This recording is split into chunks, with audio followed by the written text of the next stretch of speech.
이해찬 전 총리 빈소에 오늘 국민의힘 지도부가 조문을 왔습니다. 어떤 얘기들을 나눴는지 직접 보도록 하겠습니다.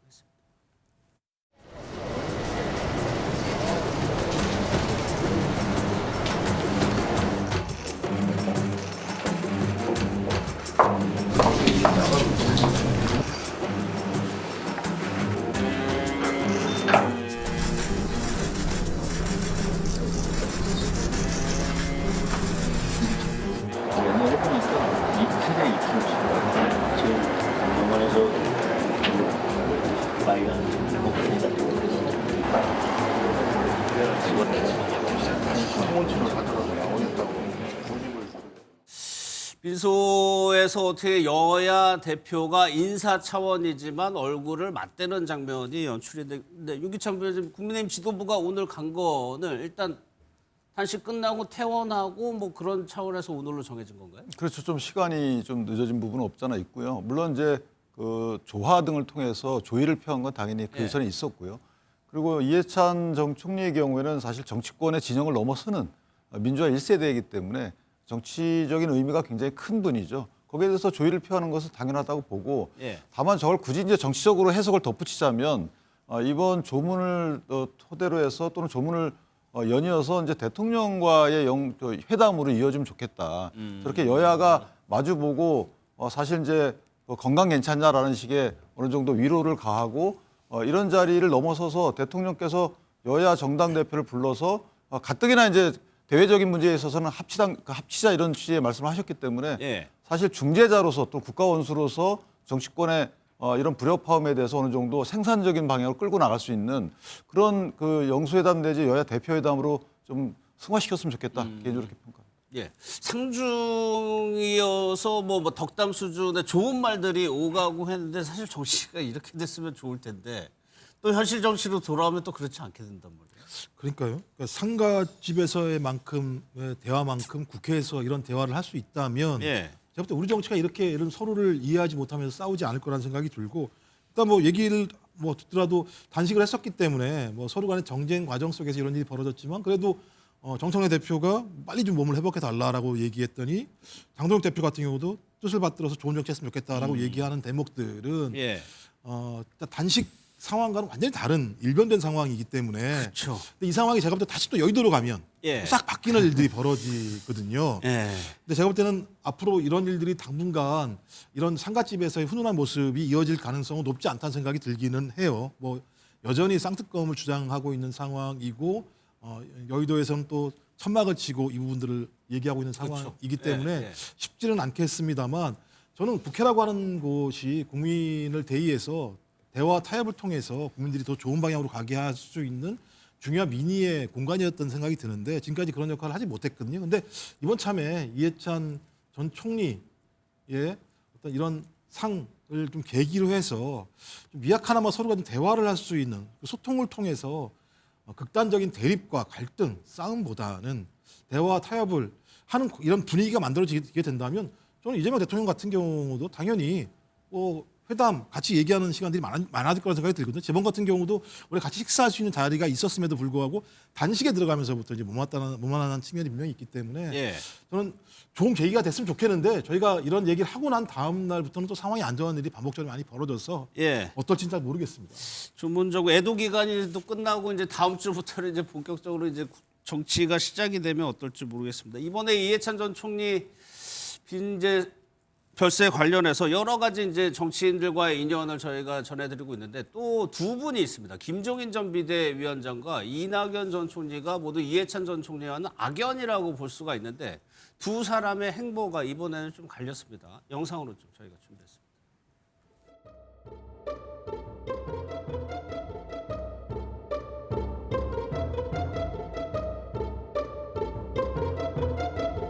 제가 뭐 굳이 이해찬 의원을 쳐야 할 개인적인 어떠한 무슨 감정이나 그런 게 있는 게 아니에요. 어느 한 사람의 소위 위치로 인해 가지고서 선거에 미치는 영향도 생각해야 되고.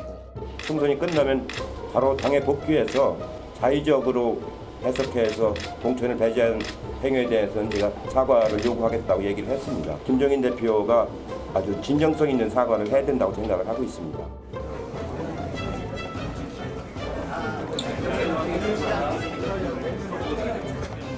대의원은 제가 12년 후배고요. 국무총리는 13년 후배고요. 당대표는 8년 후배고요.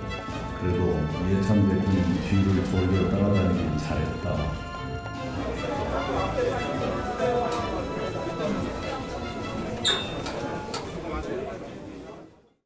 먼저 이낙연 전 총리와 이해찬 전 총리의 인연을 보면은 서울대 710학번 동기이고 문재인 정부 당시에 국무총리와 당대표로 여권의 투톱이었습니다.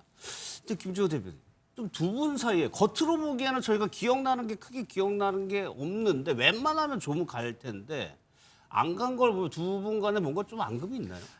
글쎄, 내일 아침이 발인이기 때문에 네. 아직까지는 시간이 있어서 이낙연 전 총리가 혹시라도 오늘 밤이나 그럴 수 내일이라도 있죠. 예. 조문할 수는 있을 것 같습니다. 다만 이해찬 전 총리가 이재명 대통령의 오랜 후원 관계로서 사실은 그 이재명 대통령이 경기도지사 시절부터 대권 후보까지 되는 그 과정에서 수많은 당내 어려움과 공격 속에서도 네. 정말 후견인 노릇을 톡톡히 했기 때문에 많은 정치권에 있는 인사들이 아마도 자신과 경쟁했던 이재명 대통령을 정말 끝까지 지켜준 이해찬 총리에 대해서 뭔가 좀 감정이 남아 있어서 가지 않은 거 아닐까? 예. 이런 좀 상상을 하는 것 같은데 그건 모르죠. 예. 본인 당사자만 아는 거기 때문에. 근데 지금 장동혁 대표도 사실 굉장히 어려운 걸음을 해줬습니다. 예. 건강상의 어려움이 있을 텐데. 잠시만요. 방금 전에 뭐 어떤 영상이었냐면 개혁신당의 이준석 대표가 빈소로 들어가는 모습이었습니다. 뒷모습만 잠깐 보였는데. 예. 예, 이제 이런 것들이 어떻게 보면 장동혁 대표,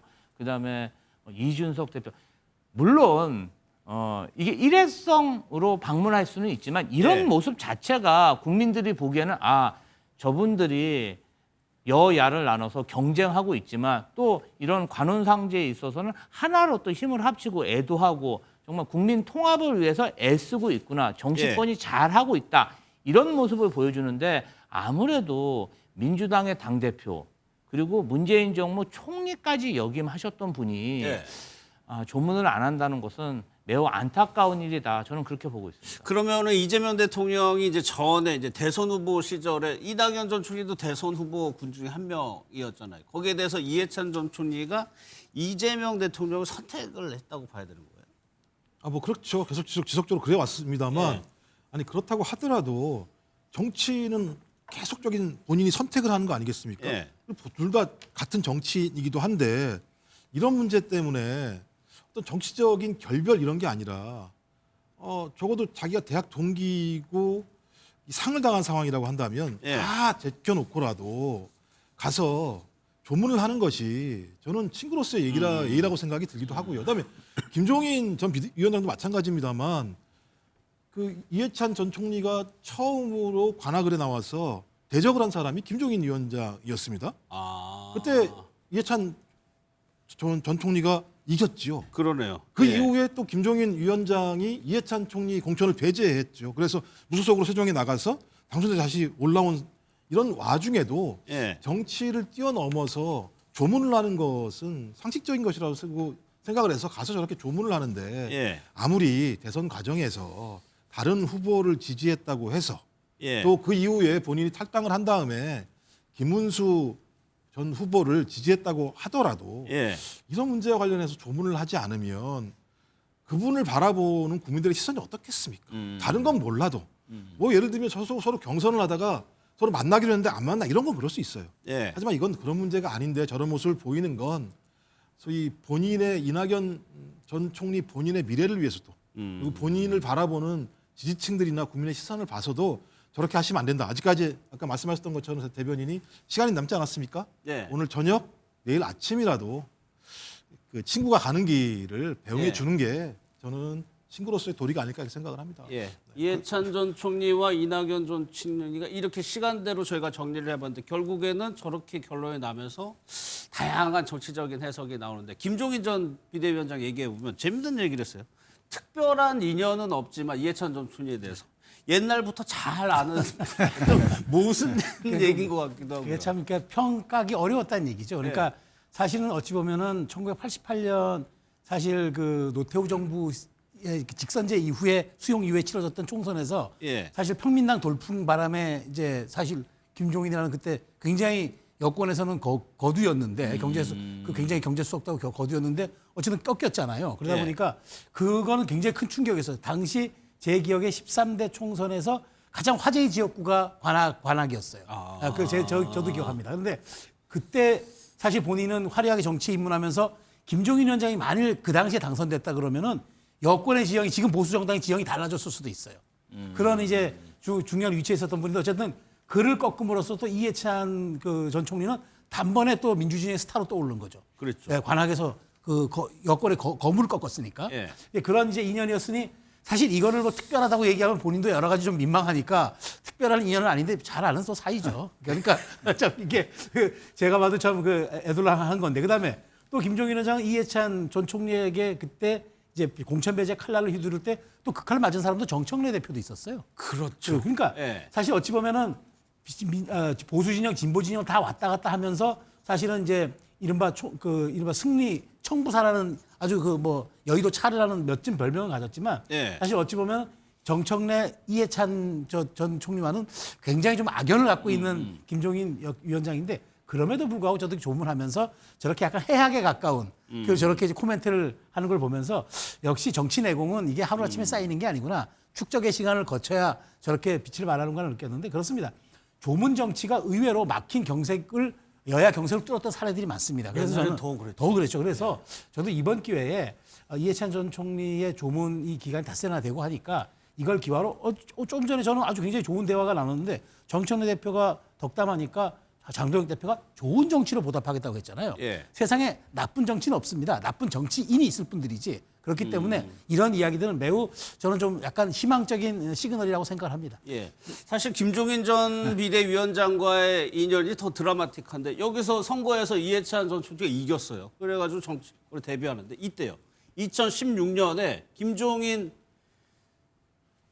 전 비대위원장이 민주당의 비대위원장으로 옵니다. 그러면서 이해찬 전 총리를 공천해서 컷오프했어요. 당시에 이게 굉장히 크게 보도가 됐었거든요. 그때 사실은 그때도 이해찬 전 대표가 민주당에 있어서는 굉장히 어른이시고 그렇죠. 중심됐는데 밖에서 모셔온 비상대책위원장이 컷오프를 하다 보니까 저희도 굉장히 뭐라 그러죠? 황당한 상황. 그때 정권을 가지고 있었죠. 그렇죠. 정신이 없는 상황인데 그때 이해찬 대표가 무소속으로 다시 입후보해서 다시 살아 돌아오시면서 그 이후에 또 당대표로 화려하게 부활한 모습을 보였습니다. 지금 사실 그때 뒷얘기가 나오는데 예. 이해찬 전 총리가 그 사모님하고 굉장히 대성통곡을 하셨다고 합니다. 그만큼 본인도 추에 컸던 거예요. 그 정도로 충격이 컸는데 어떻게 보면은 모두 다 이렇게 무소속으로 살아 돌아오실지 몰랐는데 또 압도적인 표차로